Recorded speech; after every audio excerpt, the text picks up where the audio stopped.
How you doing, YouTube? Matt Massa Beer Reviews, back with a little bit of mystery beer. Wisconsin-based, hopeful goodness mystery beer in the form of, I have no idea what's what. Courtesy of Andrew. He sent me off a box of Wisconsin. I assume this is as much, and I went the extra step. I'm assuming this is a New Glarus beer.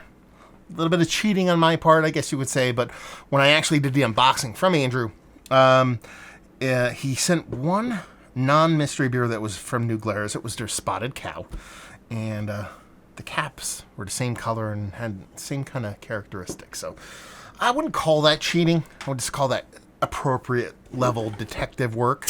So we'll see what this sucker has to offer. Give it a pour and see what's what. So, I mean, off the bat, we're looking at like lager, cream ale, Kolsch, things like that. Definitely not Spotted Cow because it doesn't have that soft, hazy kind of component going on for it. What it does have is just a rich golden glow. Label-wise, quintessential mystery beer stylings with the sweet paper towel, blue painter's tape. I mean, she looks like almost like macro lager, to be perfectly honest with you. Soft carbonation, nice, tight, white as white could be kind of head on it. And yeah, just crisp, clean looking, hopeful deliciousness. See if we can get a nose on her.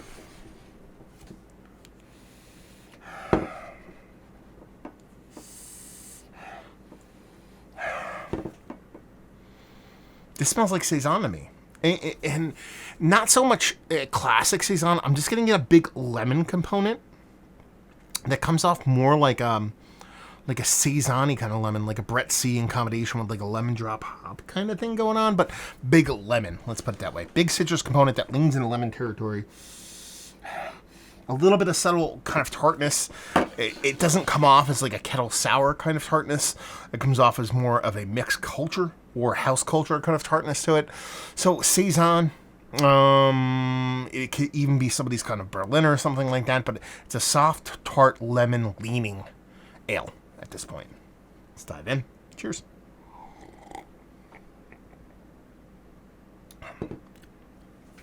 That is not soft. That is not gentle. That is vibrant. I mean, going from that nose, you're getting like a soft lemon characteristic to it. So I'm thinking, okay, we're going to dive into like a little bit of kind of a slightly tart kind of lemon kind of Saison. No. This is this has got to be New Glarus. It's got to be part of that series that they do that I can't remember. It would have been awesome if I actually remembered to look it up before I actually went on camera. But one of my favorite beers of all time is this kind of cherry. It's like a cherry watermelon kind of tart sour, but it's very, very sweet, and it comes from New Glarus. That, I believe, comes in big bottles, but I think they started putting them in small bottles. This is the lemon version of that, because what this tastes like is a really sweetened version of something sour. So it's almost like a lemon Jolly Rancher is how it comes off.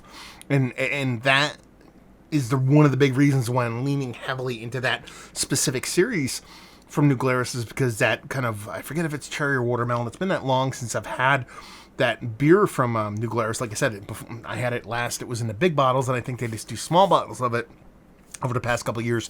That's exactly how I describe that beer in my brain, which is just a rich, delicious, sweetened kind of cherry, Jolly Rancher. And this is coming off like that, and like a lemon with a touch of kind of apple, green apple kind of vibe to it. So there's lemon abounds, that green apple comes through. It's tart. It's very tart. It's not sour. It's tart. But it's got this biting tartness to it that really comes through, really aggressive, and very, very sweet. So that tart is so big, but it just ends up being a bit more drinkable because of how sweet the beer is. It actually reminds me a lot of like, think of like just your plain Jane apple juice, the Welch's apple juice that you get in the supermarket, but make that alcoholic and in beer form. That's kind of how this comes off. I think it's tasty. I think it's delicious. the kind of kid in me is absolutely overwhelmed with sweetness and tartness, and it's pulling at both ends of the spectrum, which just makes me like it even a little bit more. This is fantastic beer. I love this.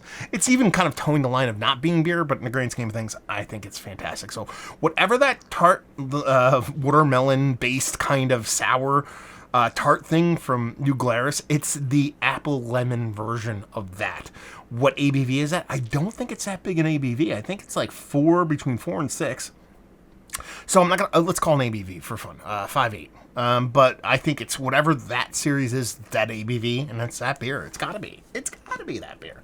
So let's see what this sucker has. If it's not, let's put it this way: if it's not that beer, then it's whoever in Wisconsin has had that beer and wants to make their version of it. That's what this beer is. So yeah. Anyway. And one more little wrapping down here. And then we will see what's what. Yeah. Just actually got done doing live mystery beers with the guys from Nerd Sense and No Hype Beer Review. And we have New Glarus Brewing Company. We have their New Glarus Brewing Drink Indigenous Nectar Ale. Okay. I don't remember seeing an ABV on Spotted Cow, so I'm probably not going to get one here. We have almost a dark brown lettering that is like 6-point font, which is like the smallest font allowed by law, legitimately, on any bottle label, and it's going to be hard to read, so I'll butcher this for you guys real quick. It says, some people paint, some sing, others write, I brew. Daniel Carey.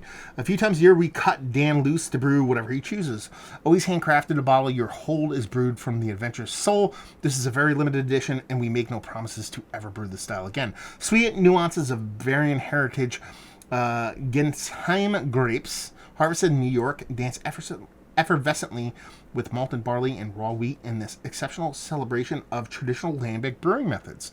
Dan's masterful brewing of wild fruit cave batches from 17, 18, and 19 result in this luminous nectar of the gods. Sparkling notes of honeyed apricot and candied lemon create illusions of summertime honeysuckle and humming birds. Finally, a long 6-week rest in oak. I did not get any oak off of this. Completed, I was so fixated on being that beer, though, I think I didn't dive into it well enough. Completed the spontaneous fermentation, sealing forever this marriage of wine and beer. It makes so much sense. It came off apple and lemon for me. It's more of that vinous grapiness, which I'm totally okay with, and I can see it going there, as opposed to what I said with the apples. But it's what I thought it was, honestly, and it's everything I wanted it to be. At the same time, this is delicious. I mean, it is so sweet and so tart, but not cloyingly. Like, it gets so close to the edge of that without getting too big and too just over the top. This is absolutely fantastic. Thank you very much, Andrew, for sending this off. These are the kind of beers that, honestly, are so electric without being pretentious. They make me absolutely fucking happy. I get that wine grape thing now. I do. It doesn't come off vinous for me. It comes off as fermenting grape juice. So take what I said about apple juice and just make that more Welch's grape juice, white grape juice, as opposed to apple. Because it's not like a vinous thing. It's more of a wine grape thing. Yeah, lemon comes through. This is just really tasty stuff. I'm really surprised at the oak. There is a softness to it, so it is lending something to it. But there's no kind of oak tannin or anything like that.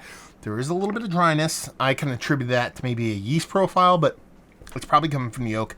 And this is fantastic. Thank you very much, Andrew.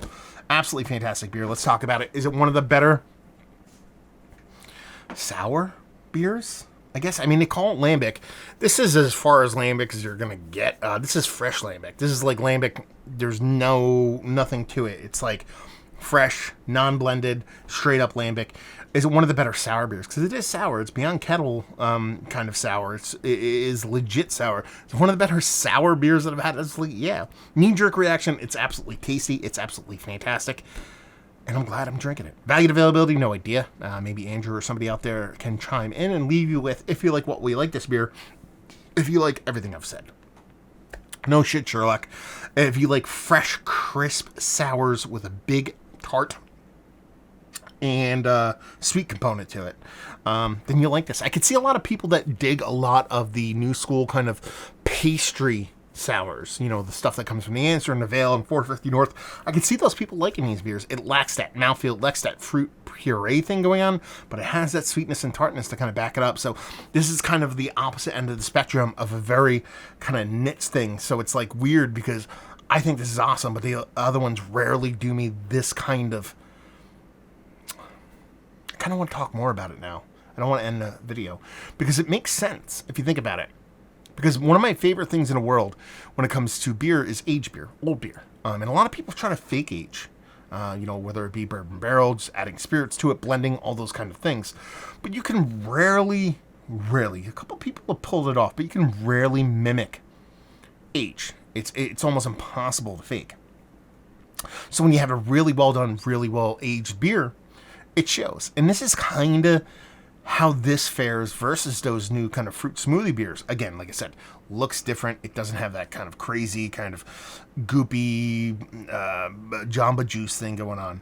But they're kind of related in a sense. And what those beers are trying to produce is what this beer does. And the reason why this beer makes me so much more happy than the other ones is because of what it went through. From, you know, the ingredients to the barreling, to the whatever blending they did, to the time, all that stuff, all those added extra steps are easily what makes this beer absolutely fantastic compared to those other ones. So as much as you try to make this in a quick and easy fashion, I don't think it's possible. So if you like patience and good beer that comes from it, you like this beer. So there you go. Another review in the books. Hopefully you guys enjoyed it. Down there if you want to talk about it. Massive Beers if you want to check me out doing the social media stuff. Beer Massive. You want to check me out doing the whole podcasting thing, and hopefully you guys enjoyed the review. Hopefully you're enjoying a little new Glarus right now, and hopefully see you next time. Cheers.